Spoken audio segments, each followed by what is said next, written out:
औज़ुबिल्लाहि मिनश्शैतानिर्रजीम बिस्मिल्लाहिर्रहमानिर्रहीम। बुज़ुर्गों, नौजवान साथियों और मेरी इज़्ज़त माब पर्दनशीन माँ और बहनों, इंतखाबात का वक्त है, इंतखाबी जलसा है और आप और हम यहाँ पर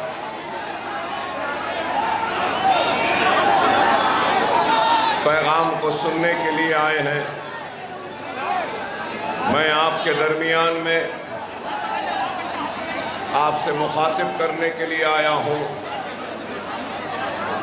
और आप यहाँ पर हमारे खुतबात को सुनने के लिए आए हैं। मैं आपके जज्बात की कदर करता हूँ, आपके मोहब्बत की कदर करता हूँ और ये बात ज़रूर कहूँगा कि सदक़े जाऊँ 1000 सलाम आपकी मोहब्बत पर। बहुत कम लोगों को अल्लाह मोहब्बत से नवाजता है और अल्लाह का मैं जितना शुक्र अदा करूं कम है कि अल्लाह ने मुझ जैसे गुनहगार को आपकी इतनी मोहब्बत और आपका इतना खुलूस से नवाजा है। इंतखाबात में कई सियासी जमातें आज आपके दरमियान में हैं। एक तरफ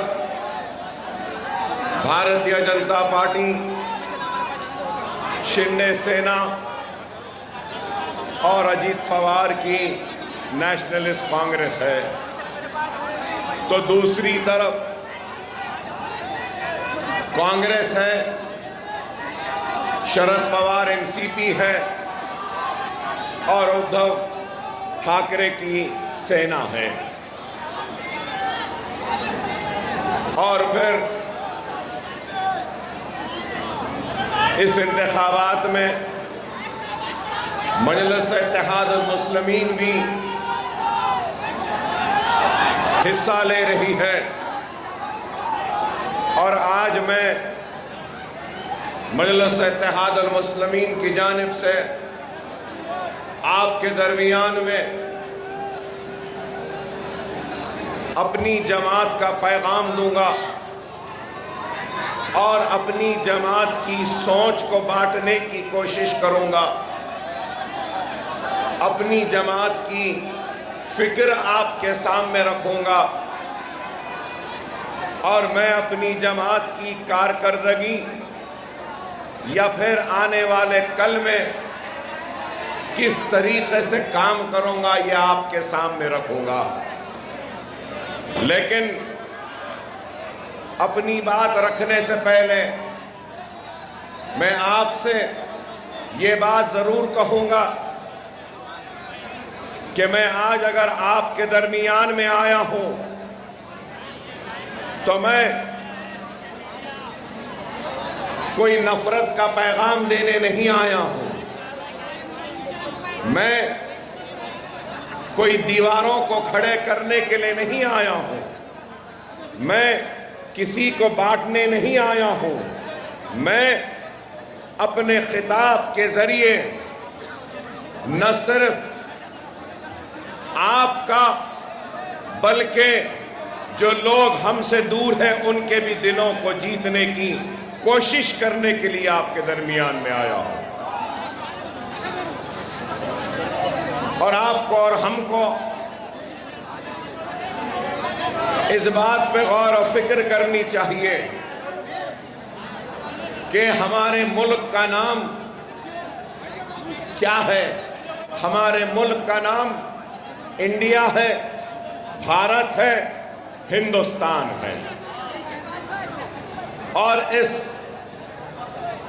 भारत में, इंडिया में, हिंदुस्तान में हिंदू भी रहता है, मुसलमान भी रहता है, सिख भी रहता है, ईसाई भी रहता है, एससी भी रहते हैं, एसटी भी रहते हैं। हर मजहब के मानने वाले इस मुल्क में रहते हैं, बसते हैं। और आपके हमारे मुल्क हिंदुस्तान के दस्तूर ने हर हिंदुस्तानी को बराबर का हक दिया है। हमारे हिंदुस्तान और हमारे भारत, हमारे इंडिया के दस्तूर में कोई नंबर 1, कोई नंबर 2, कोई नंबर 3, कोई नंबर 4 नहीं है। सब बराबर हैं। हिंदू भी बराबर है, मुसलमान भी बराबर है, ईसाई भी बराबर है, सिख भी बराबर है। हर एक को बराबर का हक व इख्तियार दिया गया है। तो फिर क्या बात है कि आज अगर हम देखते हैं 10 बरस से, एक तरफ 10 बरस की कारकर्दगी को देखेंगे तो एक तरफ 70 बरस की कारकर्दगी को देखेंगे। अगर आज मैं पहले 10 बरस की बात कहूं तो जब मिस्टर मोदी वजीर आज़म हिंदुस्तान बने तो उन्होंने एक नारा दिया था, आपको याद होगा। कई नारे दिए थे लेकिन एक नारा दिया था, सबका साथ, सबका साथ, सबका विकास, सबका विश्वास। तो अब सवाल यह है कि आपने हिंदुस्तान की सबसे बड़ी अक़लियत का कितना साथ दिया, कितना हिंदुस्तान की सबसे बड़ी अक़लियत मुसलमान के विश्वास को हासिल किया, कितना इस मुल्क का विकास किया और उस विकास में आपने मुस्लिम बस्तियों, आबादियों और मुस्लिम लड़के लड़कियों के विकास का काम किया। ये एक सवाल है। अगर आज हम देखते हैं जिस दिन से दिल्ली के तख्त पर बैठे उस दिन से आगाज तो करना था तो बेरोजगारी को दूर करने का। क्या हमारे मुल्क का सबसे बड़ा मसला बेरोजगारी नहीं है? क्या हमारे मुल्क का सबसे बड़ा मसला महंगाई नहीं है? क्या हमारे मुल्क का सबसे बड़ा मसला बिजली पानी का नहीं है? क्या हमारे मुल्क का सबसे बड़ा मसला रोटी का नहीं है? क्या हमारे मुल्क का सबसे बड़ा मसला हमारी मईशत, हमारी इकॉनमी को बेहतर करना नहीं है? क्या हमारे मुल्क का सबसे बड़ा मसला हमारे जो लोग परेशान हैं इनकी परेशानियों को दूर करना नहीं है? क्या मुल्क का सबसे बड़ा मसला खुशहाली लाना नहीं है? लेकिन आप बताइए, क्या महंगाई कम हुई? क्या बेरोजगारी मिटी? क्या रुपये की कदर बढ़ी? गिरते जा रही है।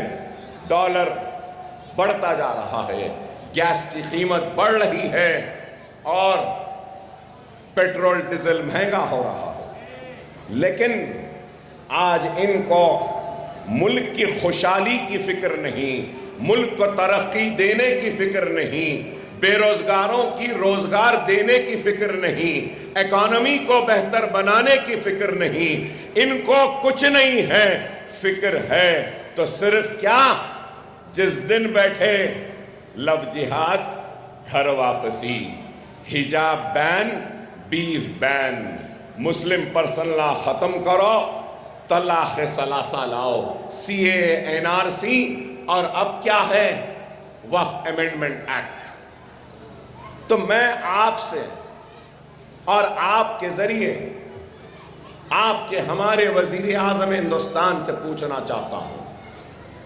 आप मुल्क के सबसे बड़े मसाइल पे तवज्जो क्यों नहीं देते? बेरोजगारी को दूर क्यों नहीं करते? आप महंगाई को कम क्यों नहीं करते? आप सनतों का इजाफा क्यों नहीं करते? आज यहां इस मजमे में कई लोग होंगे जो उत्तर प्रदेश के किसी गांव के रहने वाले हैं, कोई बिहार से हैं, कोई इधर से हैं, उधर से हैं। मैं ये कहना चाहता हूं कि कोई भी अपनी रियासत, अपना गांव, अपना शहर नहीं छोड़ना चाहता। अगर उसको उसके गांव में रोजी रोटी मिल जाती तो वो यहां नहीं आता। अरे रोटी की तलाश में आया है, रोजी की तलाश में आया है, खुशहाली की तलाश में आया है। अगर उसको रोजी रोटी, पानी, नौकरी सब मिल जाती तो वो अपने गांव में अपने घर वालों के साथ, अपने खानदान के साथ खुश रहता। तो क्या किया इन्होंने? इन्होंने क्या किया बताइए? कुछ नहीं किया। एक हिजाब में लड़की पढ़ना चाहती है, पढ़ने नहीं दिया। पहले नारा दिया सबका साथ, सबका विकास, सबका विश्वास। तो दूसरा नारा दिया बेटी पढ़ाओ, बेटी बचाओ। अरे बेटी, क्या बेटी सिर्फ तुम्हारी बेटी बेटी है? मुसलमान की बेटी क्या बेटी नहीं है? अब आप बताइए, क्या हिजाब पहनना गुनाह है?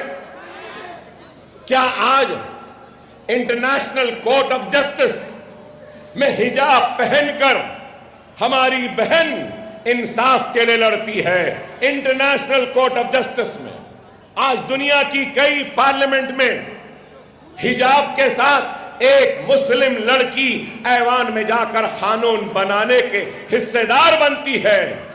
लेकिन अफसोस मिस्टर मोदी, आपकी बीजेपी की रियासतों में हिजाब बैन की बातें की जाती हैं। अरे आज हम जब ये सवालात करते हैं तो हमको भड़काऊ कहते हैं।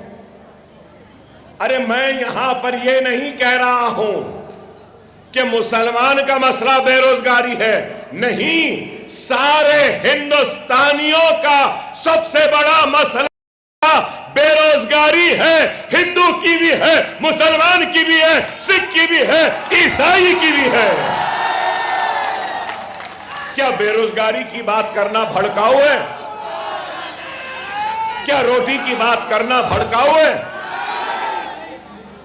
क्या अपनी हक की बात करना भड़काऊ है? अरे आप खुद बताइए, यहां जहां मैं खड़ा हूं, यहां पे खुरैश बरादरी के लोग हैं, परेशान है खुरैश बरादरी। खबरस्तान में दीवार डाल दी। एक जिस तरीके से इतना परेशान कर दिया, कारोबार में परेशानी। मगर आप देखो, आप देखिए,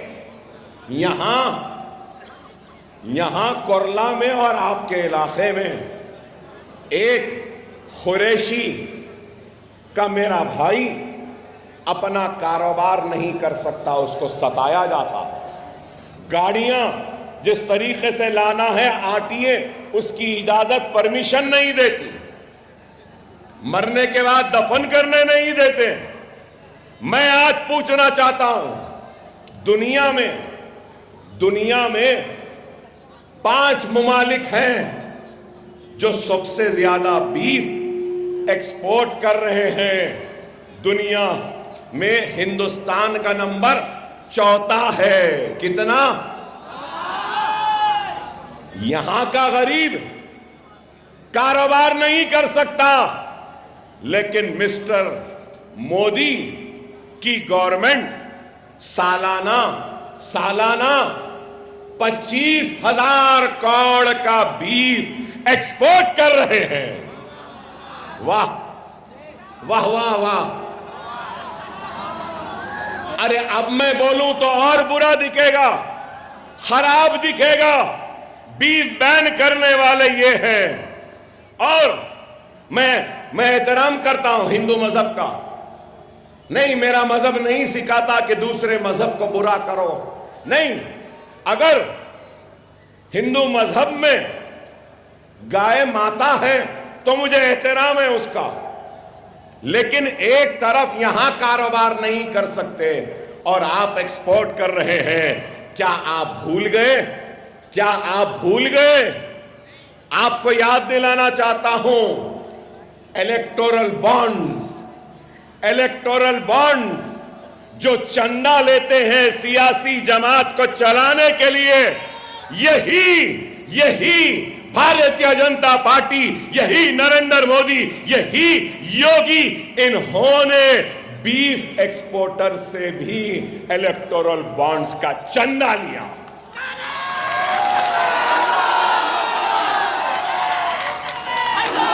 अफसोस, पैसों के लिए तुमने अपने अकीदे, अपने मजहब से भी कॉम्प्रोमाइज कर लिया। आप बताइए, क्या यह हक नहीं है? क्या यह बात गलत है? मैं पूछना चाहता हूं कि क्या दिया? आज मैंने तकरीर सुनी। किसकी? हमारे वजीर दाखिला हिंदुस्तान मोहतरम अमित शाह साहब की। और आप देखो हमको बोलते हम भड़का रहे हैं। अब तक कोई भड़काऊ बात आई? क्या भड़काऊ भाषण था अब तक? ये आज क्या बोले? अमित शाह ने ये कहा कि वक्फ बोर्ड के जरिए किसानों की जमीन छीन लेंगे, लेकिन जब तक मोदी जिंदा है, बीजेपी है, हम किसानों की जमीन को खींचने नहीं देंगे। ओह, आप बताओ, अरे हिंदुस्तान का वजीर दाखिला है, क्या मुल्क में कानून नहीं है? आप बताइए। मैं आपके जरिए हिंदुस्तान के वजीर दाखिला अमित शाह साहब से सवाल करना चाहता हूं। अमित शाह साहब, आपका भी घर होगा, प्रॉपर्टी होगी आपकी, आपके नाम पे होगी, रजिस्ट्रेशन डिपार्टमेंट में रजिस्ट्रेशन हुआ होगा, रेवेन्यू रिकॉर्ड्स में उसका इंदराज होगा कि ये डोर नंबर, ये हाउस नंबर का ओनर अमित शाह है ना? अब क्या मैं जाके वो घर मेरा है बोल सकूंगा? क्या मैं अमित शाह का घर ले सकता हूं, जो कि उनका खरीदा हुआ, उनकी मेहनत के पैसों से खरीदा हुआ घर है? उसके लिंक डॉक्यूमेंट्स हैं, सपोर्टिंग डॉक्यूमेंट्स हैं, रजिस्ट्रेशन डिपार्टमेंट ने रजिस्ट्री की है, उनके नाम पर पूरा रिकॉर्ड है। तो अकबर ओवैसी क्या उनका घर ले सकता है? तो आप बताओ, अगर किसान की जमीन है तो वक्फ बोर्ड क्यों लेगा? वक्फ बोर्ड की जमीन ऐसे ही वक्फ की नहीं हुई। मुंतखब देखते हैं, रिकॉर्ड्स देखते हैं, देने वाले की ओनरशिप टाइटल को देखते हैं, सर्वे कमिश्नर पूरी इंक्वायरी करता है, उसके बाद में गजीट बनती है। लेकिन इनको देखिए, वजीर दाखिला ये बयान दिए, आज से 3 महीने पहले मिस्टर मोदी ने बयान दिया था मंगलसूत्र चले जाएंगे, अगर 2 है तो 1 चले जाएगी। गया किसका मंगलसूत्र? क्या मजाक है? आप बताओ, क्या मजाक है?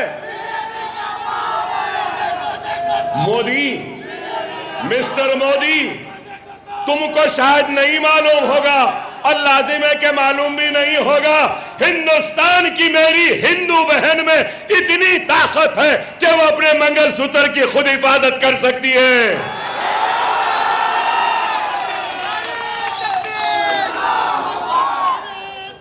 आप बताओ कितना?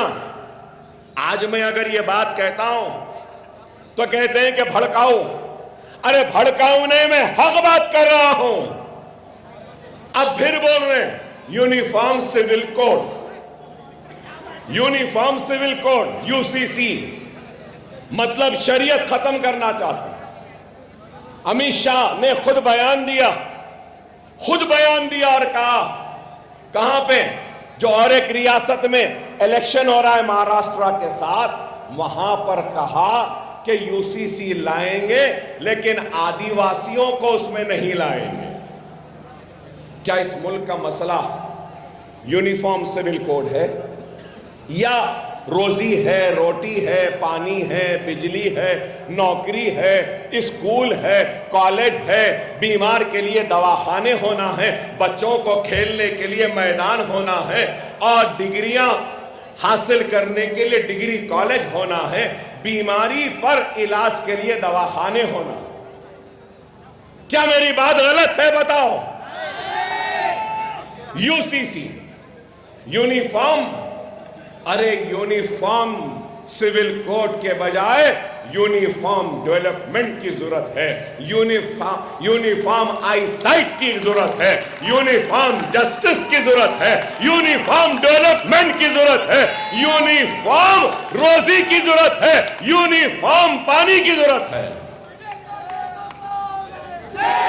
आज हम जब ये बात करते हैं तो हम गलत दिखते हैं, बुरे दिखते हैं। क्या मेरी बात में कोई गलती है? क्यों? आज सिर्फ आप देखो तहरीर हो रही तो बस मुसलमान मुसलमान मुसलमान। मिस्टर मोदी को मैं एक पैगाम देना चाहता हूं, और आप मेरे इस पैगाम से राजी है, मुतमईन है, तो मैं नारा लगाऊंगा, आप मेरे नारे पर तकबीर पर अल्लाहु अकबर कहकर उसकी तायीद करना।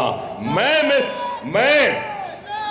अकबरुद्दीन ओवैसी इस मजमे को गवाह बनाकर, इस मजमे को अपने साथ में लेकर कह रहा हूं, मिस्टर मोदी, हम मुल्क के वफादार हैं, हम इस मुल्क से मोहब्बत करने वाले हैं।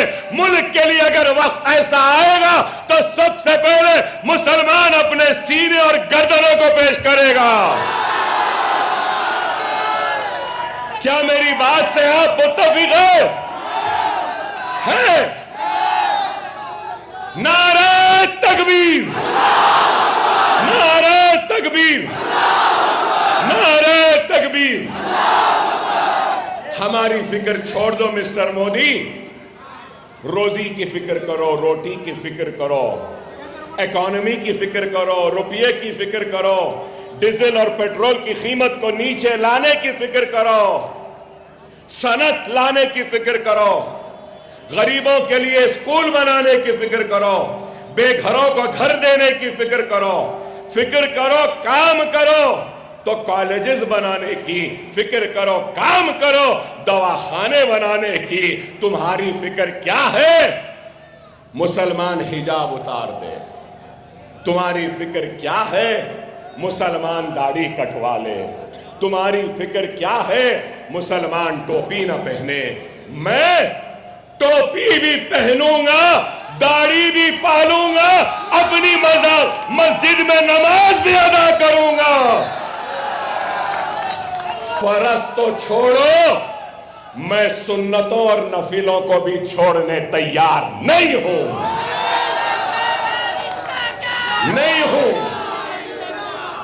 ये मुल्क किसी की जागीर नहीं है। ये मुल्क हिंदू का जितना है, मुसलमान का उतना है, सिख का उतना है, ईसाई का उतना है। ये मुल्क में सब बराबर के शहरी है। ऐ नरेंद्र मोदी, तू इस मुल्क का मालिक नहीं है और मैं इस मुल्क का किराएदार नहीं हूं। जितना तेरा हक है उतना मेरा है। क्या मेरी बात गलत है? अरे ये बात बगैर किसी से डरे घबराए हम कहते हैं तो इनको बुरा दिखता है। आप बताओ, आज से चंद दिन पहले देवेंद्र फडणवीस ने क्या बयान दिया? कहा कि जिहाद वोटिंग हुई। हद हो गई, बताओ आप, हद हो गई कि जमहूरियत का सबसे बड़ा जश्न है, शहरी का सबसे बड़ा हक है तो वोट देने का। यहां इस मजमे में कई लोग आए हैं। जरूरी नहीं है कि जितने लोग आए हैं मेरे पैगाम से मुत्तफिक हो और मुझे वोट दो। जरूरी नहीं है। मैं मजबूर कर सकता हूं कि आपको, वो आपका हक है, आप जिसको चाहे वोट दें। नहीं अगर देना चाह रहे तो नीचे नाटा भी है, उसको दबाते हैं, आपका हक है। मगर ये क्या कहते हैं? वोट जिहाद। अरे हद होती है, हद होती है। क्या क्या बोलेंगे बताओ? मेरा क्या कसूर है? मेरा कसूर यही है कि मैं मुसलमान हूं, लेकिन मैं कह रहा हूं मोदी अकबरुद्दीन ओवैसी फख्र करता है कि वो मुसलमान है और मुझे फख्र है कि मैं मोहम्मद मुस्तफा सल्लल्लाहु अलैहि वसल्लम का उम्मती हूं। और अगर मुझे मुसलमान होने पर फख्र है, मेरे कलमे पे फख्र है, मेरे आका मोहम्मद मुस्तफा सल्लल्लाहु अलैहि वसल्लम के उम्मती होने पे फख्र है, तो मुझे हिंदुस्तानी व भारतीय व इंडियन होने पर भी नाज है। नाज है कि मैं हिंदुस्तानी हूं, नाज है कि मैं भारतीय हूं, नाज है कि मैं इंडियन हूं। इसलिए कि ये हिंदुस्तान सबका है। माथे पे तिलक लगाने वाले का भी उतना ही हक है जितना चेहरे पे दाढ़ी पालना और सर पे टोपी पहनने वाले का है। ये मुल्क किसी एक का नहीं। ये चाहते हैं कि मुसलमान डर जाए, लेकिन मैं कह रहा हूं हम डरेंगे नहीं, इस वजह से कि हम हिंदुस्तानी हैं। हम घबराएंगे नहीं इसलिए क्योंकि हम मुसलमान हैं। हम जमहूरी व दस्तूरी जिद्दोजहद करेंगे। हम जमहूरी व दस्तूरी जिद्दोजहद करेंगे, अपनी हक की लड़ाई लड़ेंगे। लड़ाई लड़ेंगे तो जमहूरी अंदाज में, लड़ाई लड़ेंगे तो दस्तूर के दायरे में। लेकिन मोदी योगी ये जान ले, हम झुकने वालों में से नहीं है। ये सर सिर्फ अल्लाह के सामने झुकता है और अल्लाह ही के सामने झुकेगा।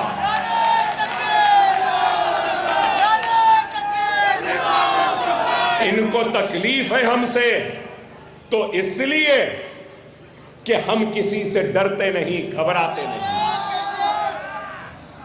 मेरे आका मोहम्मद मुस्तफ़ा सल्लल्लाहु अलैहि वसल्लम ने डरना नहीं सिखाया, तो मेरे आका ने मोहब्बत से दिलों को जीतना भी सिखाया। हम डरते नहीं का मतलब ये नहीं कि हमको दबाते रहेंगे। हम अपनी मोहब्बत, अपने खुलूस, अपनी वफादारी के जरिए हम इस मुल्क में इतने नस्लों से रहे हैं, आने वाली नस्लों तक हम इसी मुल्क में रहेंगे। हम इस मुल्क से जाने वालों में से नहीं हैं। जिनको जाना था चले गए। हम यहां हैं इसलिए कि ये मुल्क हमारा है और इसको हम हमारा मानते हैं, इसलिए हम यहां हैं। मोदी योगी फिक्र करना है तो इस बात की फिक्र करो कि अयोध्या में बाबरी मस्जिद को शहीद किया। तुम ये क्यों नहीं सोचते कि राम भी तुमसे नाराज हो चुके हैं? क्योंकि तुमने राम के नाम पर इस मुल्क को बांटने का काम किया है और अभी भी तुम बांट रहे हो। हम इस मुल्क को बांटने के लिए नहीं, हम ये चाहते हैं कि हिंदू, मुसलमान, सिख, ईसाई सब मिले और सब एक हो जाए तो हम दुनिया के सुपर पावर बन जाएंगे। अगर मेरे आज के जलसे का पैगाम है तो यही है कि मुसलमानों, मेरे हिंदू भाइयों, मेरे ईसाई भाइयों, मेरे सिख भाई, मेरे पारसी भाई, सब हिंदुस्तानियों से मेरी अपील है कि ये बीजेपी के बहकावे में ना आओ, इनकी बातों में ना जाओ, अपने आप को मजहब के नाम पे अलग न करो, एक हो जाओ तो वो दिन दूर नहीं, दुनिया पे हम राज करेंगे, हमारी ताकत होगी, हिंदुस्तान सबसे ताकतवर होगा। यही है हमारी बात, यही है हमारा पैगाम। एक तरफ ये है कौन,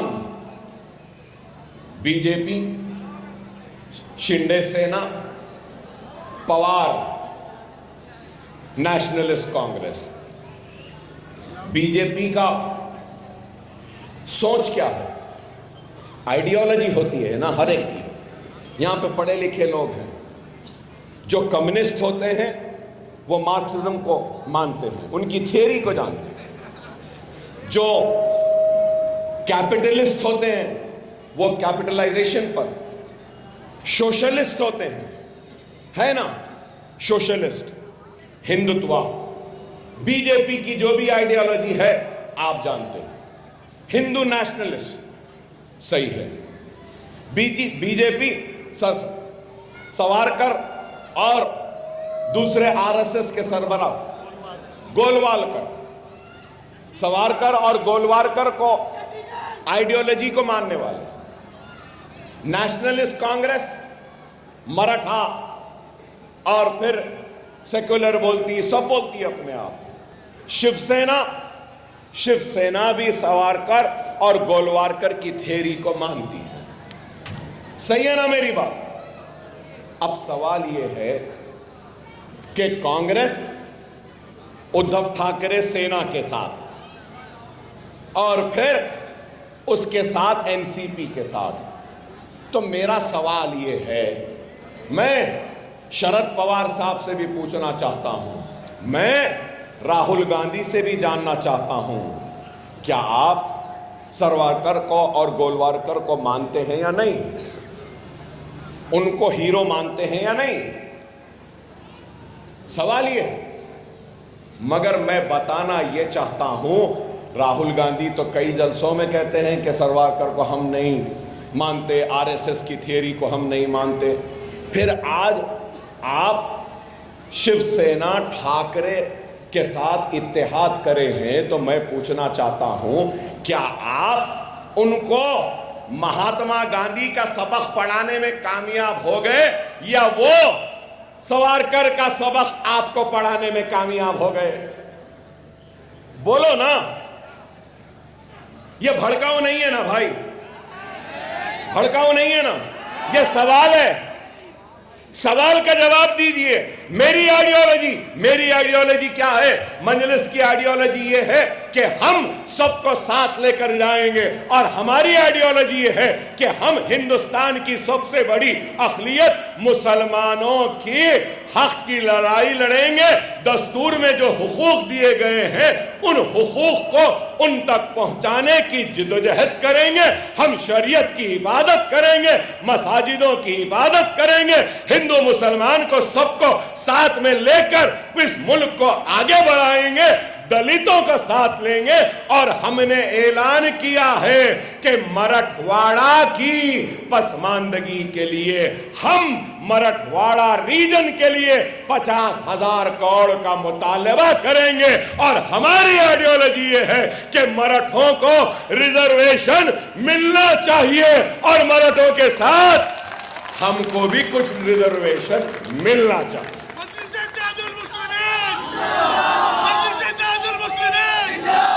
ये हमारी आइडियोलॉजी है। क्या आइडियोलॉजी में? चलो मीडिया वाले फिर चलाएंगे। मेरा तो ये हाल है, यूं देखा तो परेशानी, अब तो घड़ी देखना भी बंद कर दे रहा हूं। अरे भाई, मैं पूछ रहा हूं आपसे और मैं कह रहा हूं, क्या मुसलमान की बात कर रहा हूं तो कल बोलेंगे ये मुसलमान की बात कर रहे हैं? अरे देखिए, मैं 6 टाइम का एमएलए हूं। कितना? 6 टाइम, अल्हम्दुलिल्लाह। 25 बरस का था, आज 50 का हूं। मुसलसल जीतते जा रहा हूं और जब जीतता हूं तो मैं अल्लाह के नाम से कसम खाता हूं, दस्तूर पे हलफ लेता हूं कि मैं इस मुल्क का वफादार रहूंगा और इस मुल्क के कमजोरों पिछड़े लोगों की मदद करूंगा और जो पीछे है उसको आगे लाऊंगा, जो पिछड़ा है उसको ताकतवर बनाऊंगा। क्या कोई इस बात से इनकार कर सकता है कि हिंदुस्तान में सबसे पीछे, सबसे आखिर, सबसे पिछड़ा हुआ अगर कोई है तो वो मुसलमान है और मैं पीछे रहने वाले मुसलमान को आगे लाने की काम कर रहा हूं। मजहब की सियासत नहीं बल्कि पिछड़े को आगे ला रहा हूं। कल मुसलमान अगर आगे आ जाएगा और अगर कोई ब्राह्मण पीछे रहेगा तो अकबरुद्दीन ओवैसी उस ब्राह्मण के लिए लड़ेगा और उसको आगे बढ़ाएगा, क्योंकि मैंने दस्तूर की कसम खाई।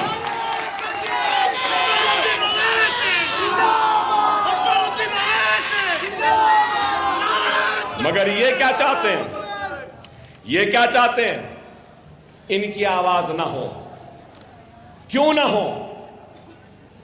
मैं मुबारकबाद देता हूं, यहां जितने लोग हैं कुरला के लोगों को मुबारकबाद देता हूं कि आपने मोदी, शिंदे और पवार को पार्लियामेंट के इलेक्शन में हराया।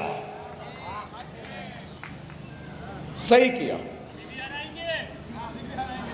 मेरा भी सारे महाराष्ट्र के सेकुलर हिंदू, मुस्लिम, सिख, ईसाई, दलित, मराठा समाज सबसे अपील है कि बीजेपी, शिंदे सेना, पवार नेशनलिस्ट कांग्रेस को शिकस्त देना और जहां पर मंजलिस है वहां पे मंजलिस को ओढ़ देना।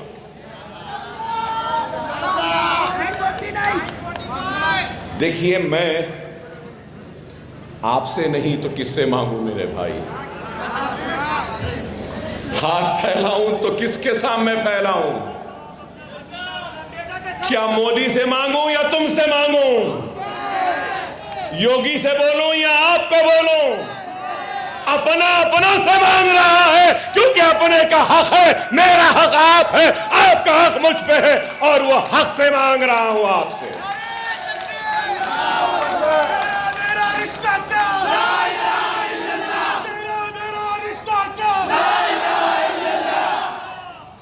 आज वक्त है, हालात है, मैं कह रहा हूं, जोरदार इंतखाबी कशमकश चल रही है। याद रखो, एक वक्त होता है बीज के बोने का, दूसरा वक्त होता है उस फसल को तैयार करने का और तीसरा वक्त वो होता है जब फसल तैयार हो जाती है तो उसको काटने का। हम 10 बरस पहले आए थे, बीज लगा के गए, अब वो बीज एक फलदार दरख्त बन गया है। इस दरख्त को काटो नहीं, ये काटने का वक्त नहीं, फल खाने का वक्त है मेरे भाई, याद रख लो। और फल खाने का वक्त है, इसलिए कह रहा हूं, नहीं मालूम, आइडियोलॉजी तो बाकी नहीं रही, इन्हें इनके साथ, उन्हें उनके साथ, उन्हें उनके साथ, इन्हें इनके साथ। इलेक्शन 2 मिलकर लड़ते, इलेक्शन के बाद दोनों बिछड़ गए। Tata bye bye, Uddhav Thackeray बोले चले गए फडणवीस टाटा बोले चले गए, फडणवीस मोदी बोले हाँ हमको छोड़ के जाते हम तुमको तोड़ देंगे, तोड़ दिए। आधा इधर आधा उधर, वो इधर। अब इलेक्शन के बाद में कोई ताज्जुब की बात नहीं है, कोई ताज्जुब की बात नहीं है कि उद्धव ठाकरे फिर से मोदी जी कह के हाथ मिला लेने को कम नहीं है। कोई ताज्जुब की बात नहीं है कि फिर से शरद पवार मोदी से भी हाथ मिला सकते हैं, अजित पवार फिर से शरद पवार के पास भी जा सकते हैं। बहरहाल कोई यकीन नहीं है, कोई भी कहीं भी जा सकता है। जिसको जहां जाना है जाओ। मेरे प्यारे मुसलमानों, तुम यहां आ जाओ, हम इन सबको नचाएंगे, ये समझो।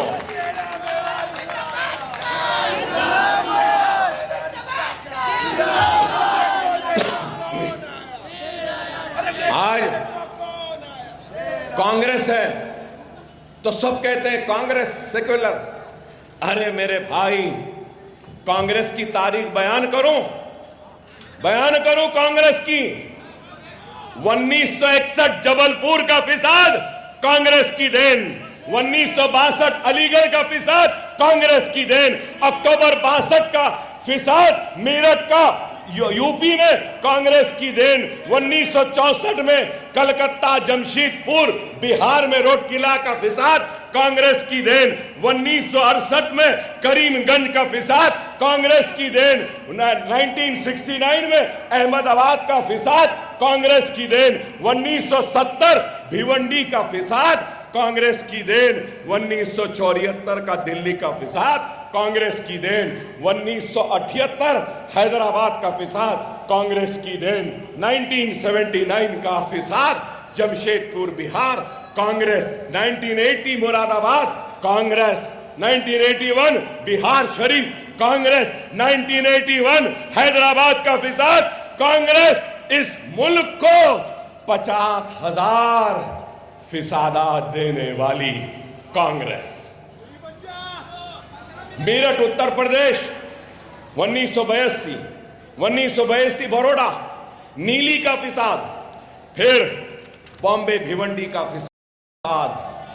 अरे अगर आज कांग्रेस अगर सही काम करती, अच्छा काम करती और गुजरात को जलाने वालों को सही सजा देती तो आज हमको ये दिन देखना नहीं पड़ता। सही है? नाम नहीं ले रहा हूं लेकिन समझ रहे हैं ना? ये है। अरे मैं कह रहा हूं हमारा कोई नहीं है, अपना ही अपनों की फिक्र करता है, अपना ही अपनों पे तड़पता है, अपना ही अपनों के दुख दर्द पे आवाज उठाता है। क्या सीए एनआरसी पर असदुद्दीन ओवैसी ने आवाज नहीं उठाई? क्या वो बिल को फाड़ कर नहीं फेंका? क्या तलाक़े सलासा पे असदुद्दीन ओवैसी तन्हा पार्लियामेंट में खड़ा होकर लड़ा नहीं? क्या बिल्किस बानो के रेप करने वालों के खिलाफ क्या आवाज असदुद्दीन ओवैसी ने नहीं उठाई? क्या आज वक्फ बिल के लिए क्या आवाज उठाने वाला असदुद्दीन ओवैसी नहीं है? एक है ना, एक है ना? काफी है, भारी है या नहीं है, वो आप फैसला कर लो। वो पार्लियामेंट पे भारी है या अकेला? यहां भी भारी है। आप साथ हैं ना?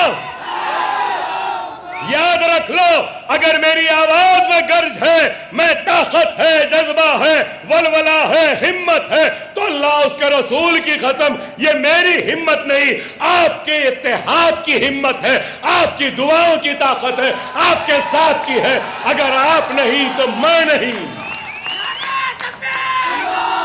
अगर आप नहीं तो मैं नहीं, और आप और हम नहीं तो कुछ नहीं।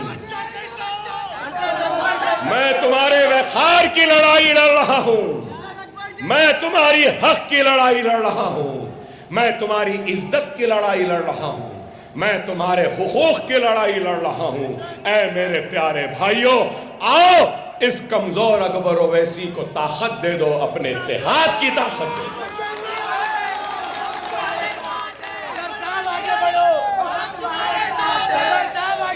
मेरे भाई, मैं बीमार रहता हूं, मैं बीमार रहता हूं।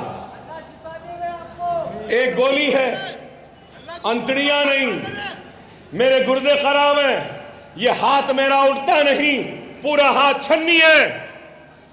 लोगों ने कहा ये तो मर जाएगा। आज भी डॉक्टर्स ने मुझसे कहा कि अगर आप जाएंगे, तकरीर करेंगे, गाड़ी में हिलेंगे तो आपकी अंतड़ियां फट जाएंगी, आप मर जाएंगे। लेकिन मुझे अपने दर्द, अपने कर्ब, अपनी तकलीफ से ज्यादा अपने मुसलमानों के दुख तकलीफ का एहसास है, इसलिए आया हूं तुम्हारे दरमियान।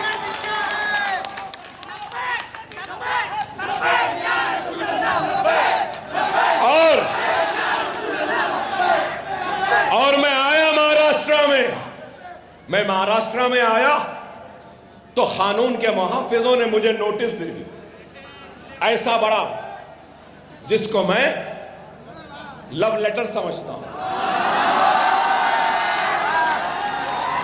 मैं बहुत चाहता हूं इन पुलिस वालों को, इस वास्ते कि ये दिन रात इतनी मेहनत करते हैं, इतना काम करते हैं, ये भी मुझे पलट के उतना ही चाहते हैं। Thank you sir, thank you.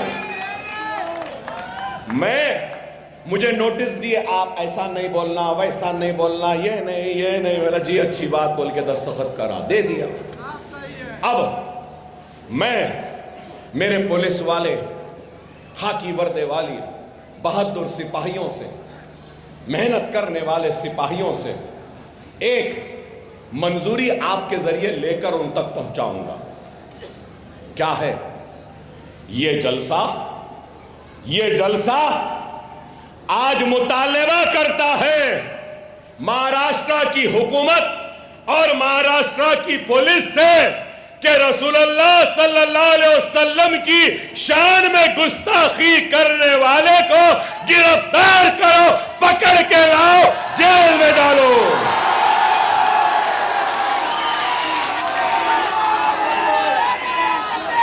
मेरा मुतालबा कबूल है?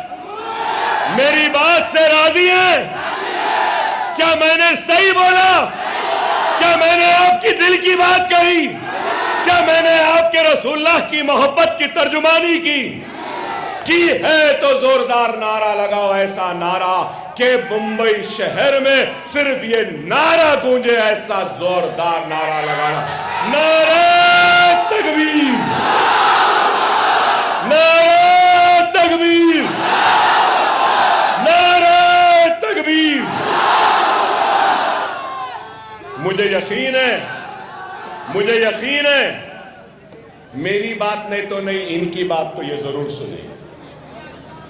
याद रखो, वक्त है, हालात है, यहां है हमारी बहन अस्मा शेख, सारे नाम पढ़ लो, एक नाम अपना नजर आएगा मजलिस का, जरा इसका ख्याल रखो। हाँ, लोग इधर जा रहे हैं, उधर जा रहे हैं, मैं यकीन से कहता हूं कि ये मेरी ईमान वाली बहन, कलमा पढ़ने वाली बहन कहीं नहीं जाएगी, हरे झंडे के साथ ही रहेगी, मजलिस के साथ रहेगी, आपकी लड़ाई रहेगी। आपको इसके साथ की जरूरत है और इसको आपके साथ की जरूरत है और आप दोनों के साथ की जरूरत अकबर ओवैसी को है। अकबर ओवैसी, आप और ये मिलकर एक नई तारीख रचेंगे और इंशाअल्लाह ताला हम कुर्ला की इस रिजर्व सीट से उन लोगों को भी शिकस्त देंगे जिन्होंने कभी अंबेडकर को भी शिकस्त दी थी। ये वही सरजमीन है, प्रेस वाले हैं, अंबेडकर को तो सब बोलते हैं ना, आपको नहीं मालूम नौजवानों, 1950s में यही हलके से बाबा साहब अंबेडकर इलेक्शन लड़ना चाहते थे, तो कांग्रेसियों ने बाबा साहब अंबेडकर को टिकट नहीं दिया, वो दूसरे एक पार्टी से लड़े, तो सबने मिलकर बाबा साहब अंबेडकर को हरा दिया। आज हम बाबा साहब अंबेडकर की शिकस्त को हम मजलिस की कामयाबी में बदलना चाहते हैं। आओ मेरे दलित भाई, आ जाओ मिलकर, आप और हम काम करेंगे। आओ मेरे हिंदू भाई, आप और हम मिलकर काम करेंगे। आओ मराठा समाज, आओ, तुम्हारे रिजर्वेशन में हम आपके साथ हैं, आप हमारा साथ दो। मराठा, दलित और मुसलमान मिलकर एक नई तारीख बनाएंगे और महाराष्ट्र को सुनहरा बनाएंगे, महाराष्ट्र को तरक्की देंगे। यही कहना था, यही दरखास्त थी। कमजोर आवाज दब रही है, बस आखिर में आपसे 2-3 नारे लगाऊंगा, जोरदार लगाएंगे ना? हिंदुस्तान, भारत, इंडिया, नारे तकबीर, नारे तकबीर, मजलिस इत्तेहादुल मुस्लिमीन, मजलिस इत्तेहादुल मुस्लिमीन, अस्मा शेख, पतंग पतंग पतंग पतंग पतंग पतंग रहेगी। पतंग खिली भी है, झुकाना है, जोर से खींच के काटना है, आसमान में सिर्फ पतंग पतंग पतंग रहेगी। सलाम वालेकुम।